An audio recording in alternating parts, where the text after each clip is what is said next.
What is up, everybody? My name is Pierce, and today we got Dana White's Tuesday Night Contender Series Week 10 predictions and betting tips, and it is the last week of Contender Series. Hate to see it come to an end, but we got five more fights this Tuesday, and let's make some money to end out the season. And we'll start with the first fight.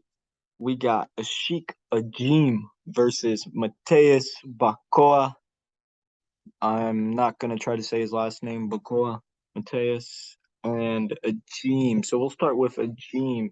He's a 6-1 MMA fighter training out in New York. He's been fighting recently in CES. And for those of you that are familiar with the CES promotion, not the highest level opposition. You saw earlier this season we had Connor Matthews, who was from CES as well, had a bunch of first round finishes and turned out to be a fraud. So I'm curious how Ajim's first round finishes in CS and how he looks this Tuesday. I'm gonna take a guess and say that he's gonna be in the fraud category with Connor Matthews. I'm trying not to be rude here, but you look at Ajim's fights. He's got good striking. Very smooth combinations. He likes to mix it up to the body, head. He's got good leg kicks. So offensively speaking, he's a good striker. I will say, but my problem with Ajim is his strike and defense is not the best. He does not move his head at all. I will say in moments he kind of like will land a combination and kind of stare at his work, kind of like admiring it. And that's not the best approach to fighting. And as shown here, he has a loss to one of the greats, Chris Moutinho. And if y'all want to watch that, that was a great fight. But basically, Ajim was beating Moutinho's ass for the first 5 minutes. I believe he dropped him in the first round too with like a left hook, I believe. But yeah, he was not able to get Moutinho out of there. Moutinho is just a very scrappy individual. He's able to survive and kind of just pressure forward and just kind of like he was eating Ajim's shots, and then it's like it had no effect on Moutinho. He just kept going forward, and that like forward pressure kind of broke Ajim. Got finished by Chris Moutinho in the second round, and I will say he was huffing and puffing. Ajim was, and I he probably thought he had Moutinho out of there, so maybe he kind of forced the finish. But it's like I don't think it was the craziest pace, but Ajim slowing down after 5 minutes is not a good look at all. And then you see in his fights after that, he has 34-second knockout, 30-second, 44 seconds. So he's getting a lot of quick finishes here. So it's like you can't really take too much away cardio wise from those fights. So it's like the most recent fight of him getting extended was a Moutinho fight, and he slowed down heavy. So it's like we can't make assumptions that his cardio is going to be better if we haven't seen it. And like he's as you can see, he's a front runner. So the early first round KO could be there for him, but it's a lot of guessing when it comes to if the fight gets extended. And then that brings up speaking of guessing, Mateus Bocoa, he has not fought in 2 years. So it's like we're gonna be guessing here about like how good he is right now. He's 23 years old. So 21 to 23, taking that time off is probably not the worst thing in the world. And he's training out of a good gym at Shoot to Box with Charles Oliveira and company, Team Diego Lima. But yeah, he hasn't fought in 2 years, so it's like, do I think Mateus is getting better? Probably. He's I think he's main training partners with Alan Nascimento. So he's for those of you that don't know him, he's in the UFC flyweight division right now. Nascimento is a great grappler. So if Bacoa, if he's rolling with Nascimento and company every single day, that's a great training room to be sharing. And his game, he's a grappler. He likes to train his takedowns. He has a good blast double leg, and then when he gets on top, he's just very aggressive. As Mateus, he likes to chase submissions. I will say one negative for Mateus is that he'll sometimes jump to a submission on his back like an armbar. And I will say he can lose it and end up on bottom, which is not the best look. But he does a good job scrambling. He does get a couple reversals every now and then if needed. But on top, I feel like Mateus here is going to be the superior grappler in the matchup. So it's like it's a pretty straightforward fight to break down. if Mateus gets takedowns, I believe he should get the early submission on Ajim. I mean, we haven't seen Ajim's grappling defense really tested, so it's like Mateus could honestly be like one takedown to back take and it's over. But I mean, yeah, I mean it's hard not to go Mateus here just on the fact that Ajim, I mean, he lost to Chris Montinho, man. Like it's hard to really. I don't think he has good cardio. I mean, his striking offense is good, so you do have to be. Mateus has to watch out for the first round finish, but if he can ground the fight early, I don't see how he doesn't come home with the submission. And we're going to the odds here. I mean, it makes sense. We got minus 260 Mateus and a James coming in at plus 220. I mean, I don't hate it. It's a good line. I think it's accurate. And then you see here, like he dropped down to as low as minus 285 and then a little buyback on a Gene. But I mean, overall, I think Mateus is probably going to get the first round submission here. Keep an eye on that submission prop. I mean, I don't expect it to be that great of a line because you look at his record, it's a lot of submissions. But yeah, we'll take Mateus by first round rear naked choke. And then that brings us to the next fight. I believe it is Joao Elias. One second here. Yeah, we got Joao Elias versus Rafael Ramos Estevam. All right, so yeah, this is gonna be a fun fight here. I believe we'll start with the Rafael Estevam, and I mean he's a solid fighter. I mean Estevam. I mean he is a very scrappy individual. I think both these dudes are gonna throw down here. And I mean, Estevam, from there's not the most amount of tape on him, but from the tape I did see, he's on the feet. I mean, he's gonna probably have the advantage here in this matchup. Estevam's a very scrappy brawler. You know, he's got good solid kicks on the feet. You know, you can tell he has a lot of power in his hands. And you saw in his most recent fight against Felipe Estevas, who was 7-0. That was an impressive win. He was just able to put the pace on Felipe, and Felipe got tired after like 5 minutes. But I will say, Rafael Estevan, he can be a little sloppy at times, hands down. He's there to be hit, and then I mean, grappling offensively.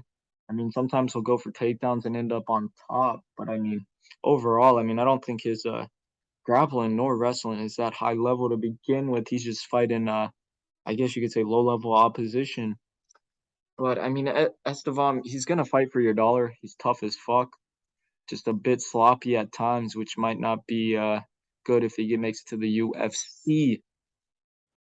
But yeah, I mean, you see here 7/18/2021. That was his last fight.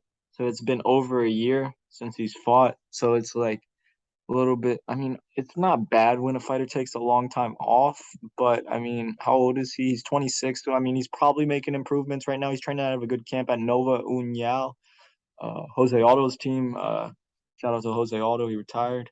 It's the GOAT.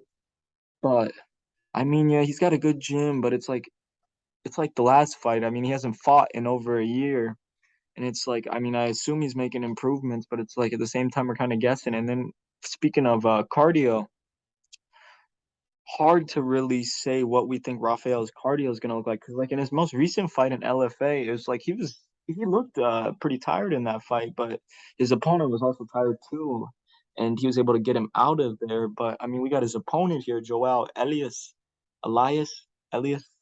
He is got 20 fights or 21 fights, something like that, and he's 27 years old. So you know these guys are both going to be the same age, but the experience is heavily in favor of Joao. And I mean, Joao, I mean, he's a scrappy individual. He likes to brawl, but I mean, his bread and butter is his grappling. You know, he's got a good power double leg, and then if he ends up on top, he's very heavy on top. He does a good job of chasing submissions. I will say he does love that armbar, as shown on his record. Which I mean, armbars probably do work in regional MMA, but it's like you don't want to be dropping to your back for a submission because then if you don't get it, you're in a bad position. But it's been working for Joel on the regional scene, and I mean he's a tough motherfucker. He comes to bang on the feet. I will say his chin is a bit worrisome at times.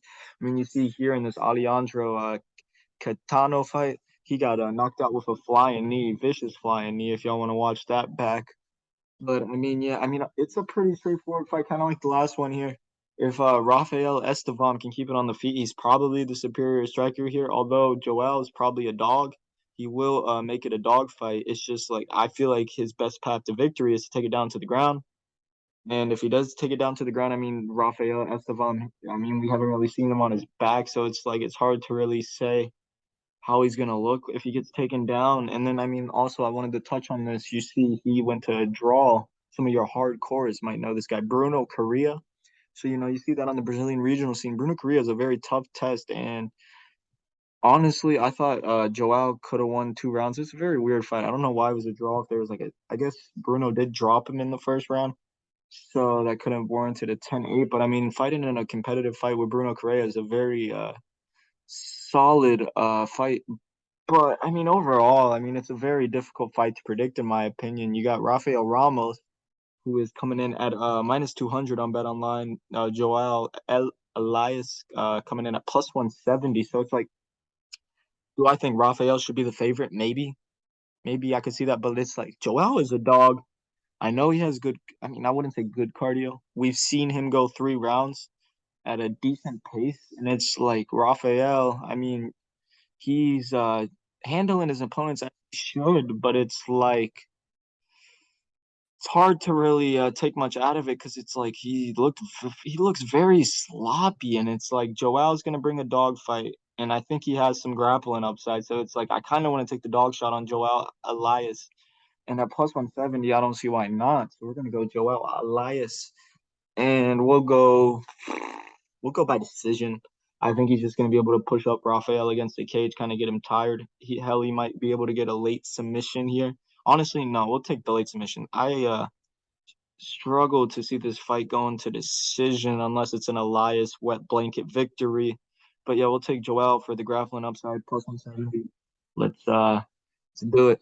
And then we got the next fight, which is probably gonna be my favorite fight of the night. We got Jack Jenkins versus Freddy Linares.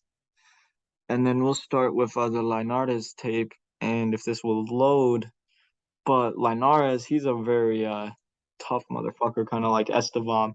Linares is 8-1. He has a lot of good finishes on the regional scene. I don't know why this isn't loading, but here we go. Yeah, Freddy Linares. I mean, he's got solid wins on the regional scene. It's a lot of finishes, especially by knockout. I mean, he does have a lot of power in his hands. Very scrappy fighter, but it's like kind of like the last fight. I mean, he's very sloppy. But I will say he's a tough motherfucker. He's just able to kind of like outdog his opponents. I mean, you see here in his most recent fight, Calzada looked very smooth in that fight. But it's like in this matchup, I think he's got a very tough matchup at hand. I mean, Freddy's a very scrappy fighter. I mean, grappling, I mean, I've seen him on top. I mean, he's not really looking for submissions. He's kind of just trying to ride you out. But I mean, cardio too. I don't know what his cardio looks like because he does get sloppy at times. And I mean, in this fight against Calzada, I mean, he got the finish. There's a little bit of a sloppy performance, but I will say he does have power. He's gonna come to bang on the feet. He's got good Muay Thai. He likes to throw some knees in the clinch, but I mean, he's got a tough fight here in Jack Jenkins. Jack Jenkins is probably, I just found out about him today when I was watching the tape, but he's probably one of my favorite fighters to watch tape on for this Contender Series year, past 10 weeks. But I mean, he's from Australia, and he's kind of got that like Jack Della Maddalena style, where it's like he's a very technical but scrappy boxer. In the pocket, he likes to throw those body shots. I mean, he's got a great leg kick. He's finished a lot of his opponents with leg kicks. You see here in his Petropoulos, how the fuck you say that? He was able to chop up that leg, and that dude just couldn't walk at the end of the fight. Ref had to step in and call it. But I mean, Jack's a very solid, very well-rounded fighter. He is doesn't have many holes in his games. I will say if I had to pick a hole, it would probably be like the defensive grappling. But I mean, he does everything well. I mean, even offensively, like grappling, he's got good takedowns. Seems very smart on top. He's not gonna like chase a submission and lose position like some of the Brazilians on this card. But I mean, he's very systematic. He's very patient on the feet. I mean, there's a lot of good things to say about Jack Jenkins here.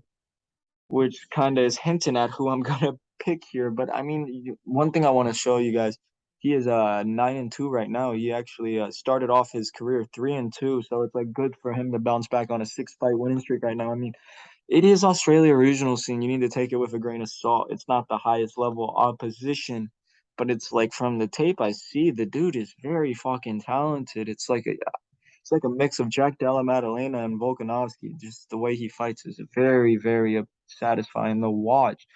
But then that brings us to the odds. I mean, I've been hyping him up for a good reason. I mean, he's minus 240.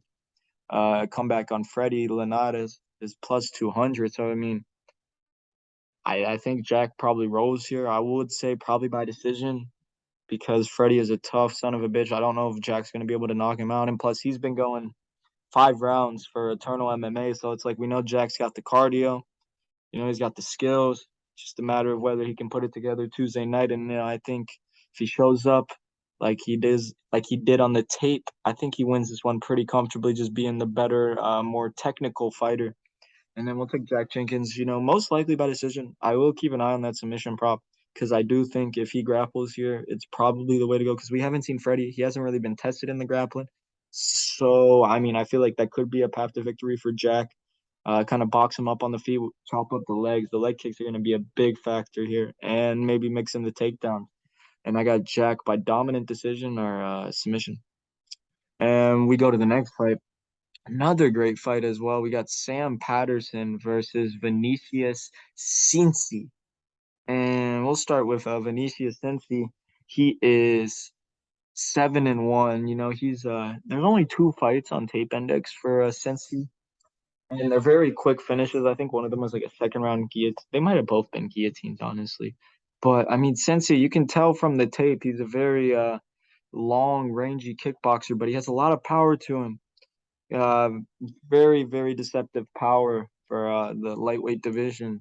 But I mean, I mean, there's only so much you can take away from him. He's got good straight shots. He's very good in the clinch. But I mean, like I said, there's only 2 fights on tape index, so it's like there's only so much I can break down from him. But I mean, he does look good. Looks very explosive. And I mean, his grappling, I mean, he chases that guillotine choke, and he's gotten it against a couple opponents after he'll rock him, drop him, grab the neck, and the fight's over. Not a bad way to handle his opponent. But I mean, yeah, very a lot of unknowns here on the Sensi side. But I will say he's been training at King's MMA for about a year now with Benny Dariush, Marvin Vittori and company. So he's in good hands with Cordero. And so I mean he could be making improvements. How old is he? 26. So I mean, yeah, he's young. Has the frame for the lightweight division. I will say keep an eye on the weigh-ins. These are both big boys for 155. But I mean, yeah, there's only so much you can take away here with Sensei. But he is a fun, exciting fighter, so I expect him to bring a good fight. And then we got Sam Patterson here. I mean, he's training out of CrossFit in England, but I mean, he's solid too. He's another long. I think he's 6'4", 6'4" lightweight, which is pretty fucking insane to have someone that tall making it to 155. But I mean, yeah, I will say though, Sam Patterson very long, but he knows how to fight with his long range. He's very good on the feet. He's got a good 1-2, good straight shots, good leg kick. That's kind of mainly his 3 shots are the 1-2 and then the leg kick, which is honestly not a bad thing because he's got the range, so it's like might as well fucking use it and pop out a fucking jab. But I mean, he kind of reminds me in a way of Sean O'Malley, like a Dollar Tree version of Sean O'Malley. He'll throw that spinning heel kick too. So Sensi better watch out here. But yeah, it's gonna be a fun fight. 2 rangy strikers, and then I will say Sam Patterson also likes the guillotine choke too. And you can see here he's I think he was what is he the number 3 ranked fighter in the Middle East, number 2 now Middle East pro lightweights, which is not bad. He's dominating the Brave CF scene, so that's good to see. And I mean, in this matchup here, it's kind of hard to really get a good read because it's like Sensi, there's literally 2 fights of tape on tape index, so it's like there's only so much I can take away. I see a lot of love on Sensi, And I get it. I mean, it's kind of betting on a mystery box, in my opinion. We don't really know which fighter's going to show up because it's like we haven't seen him battle through adversity, so it's like we don't know what his holes are.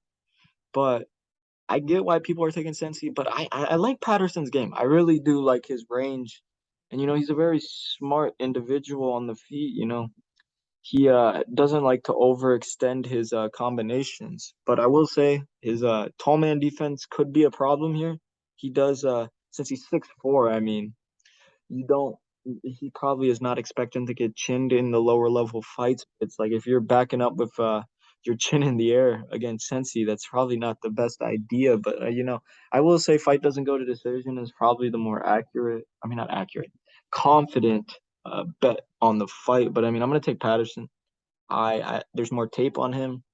There's more evidence of him going 3 rounds. So it's like I don't know if Sensi can go 3 rounds. So I'm gonna take Patterson, take the more known. I mean, I get people betting on the unknown, but I can't. I personally can't do it. I'm gonna take Sam Patterson, and then we'll go method of victory. It's hard to say, but we're gonna go first round knockout.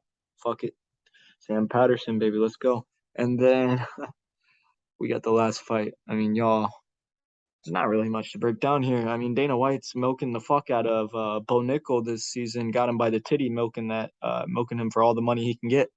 But we got Bo Nickal 2-0 coming in against Donovan Beard.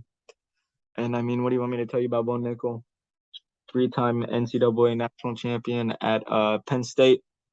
Very solid wrestler.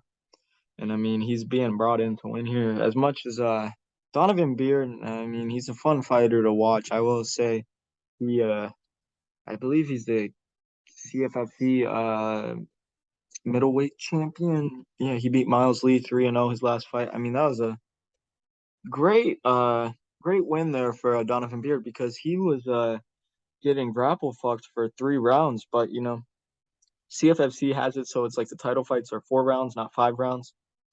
And it was the fourth round, and essentially Beard needed a finish. I mean, but Miles Lee was gassed out really bad from the heavy wrestling approach. And then Beard was able to kind of piece him on the feet. Miles got him down, but he was so tired that he wasn't able to defend a triangle choke. Beard locked it in, and commentators were going crazy. I think it was John Morgan commentating. That was a crazy moment there. I'm happy for Donovan Beard. Great win right there. But I mean, it's pretty obvious what's happening here. I mean, Donovan Beard, he's a fun fighter. He's good. He's very, very good at battling through adversity and finding a way to win. Like you see here in the Tracy Hardy fight, I believe he was getting rocked too in that fight, and then was able to battle back in the same round and finish Hardy. And then you see Raheem Forrest lost here. I mean, Raheem Forrest, he's a good grappler, good wrestler. So it's like he was just able to take him down and kind of just dictate where the fight took place. And Beard didn't really have much to offer Forrest there, but yeah, there's not much to break down. Bo Nickel should probably get the takedown, probably get the finish. And I mean, you look at the odds here. Mine is 1,800 Bo Nickel plus 900 Donovan Beard. So, I mean, if y'all feel like being degenerate, bet on the boy Donovan Beard for some lunch money. But yeah, I mean, Bo Nickel should win here. UFC is probably going to sign him here 3-0, and they're going to look to milk the fuck out of him for the next couple of years. But I mean, Bo Nickel going to be a fun prospect in the middleweight division. Curious to see how his career plays out. But don't count Donovan Beard. Don't count him out. It's a fight at the end of the day. You never know what could fucking happen. Maybe if Bo Nickel gets extended, he gets tired, and Beard's able to fucking force a finish late. But more likely than not, Bo Nickel's going to win, and the odds suggest that. And we'll get to the betting tips. I'll make this quick. So, I mean, money lines, I'm looking to parlay. I mean, you got Jack Jenkins, minus 240. I love Jack Jenkins. Love me some Aussie, Aussie, Aussie. Oi, oi, oi. Yeah, we're going to take Jack Jenkins, Mateus Bacoa, Mateus Mendoza, however the fuck you say it. We're going to parlay them together probably. Get you, I think it's minus 105 right now. Not a bad parlay. Personally, and maybe look to play them with some UFC stuff, our Bellator Invicta. Maybe keep an eye on that. But yeah, we'll parlay them two together. Probably maybe throw Patterson in there. Get that juicy plus money on a 3-fighter parlay. And I mean, that's solid. I think it is. Maybe Patterson's a bit worrying because we don't know so much about Cenci, Vinicius. But I do like Jack Jenkins, Mateus, Bacoa parlay for close to even money, and then dogs. I mean, only dog I really like so far is Joao, Elias. I mean, he's solid for plus 175. I think he's gonna make it a dog fight. So it's like, fuck it, plus 175 for someone I know that's gonna come to fight. I mean, his chin is a worry. So I mean, maybe Rafael Ramos, take him by KO. Maybe if it's a decent price, I doubt it. But Joel for props. I mean, keep an eye on that submission. I think we could get a good number on the opener on that. So I'm gonna look to snipe that submission prop in a fight that I think Joel has the grappling upside. And yeah, we'll take a Joel money line, sprinkle some of that sub, and for Bo Nickel, I mean, inside the distance, maybe submission. It's just hard to really predict. But I mean, fight doesn't go to decisions. We like, I mean, Patterson, Cenci, probably gonna go under there. Vinicius and Patterson are both very dynamic strikers and are probably gonna curious to see who's the better grappler here actually. They both like that guillotine choke, so maybe sprinkle their sub props if you like a money line too.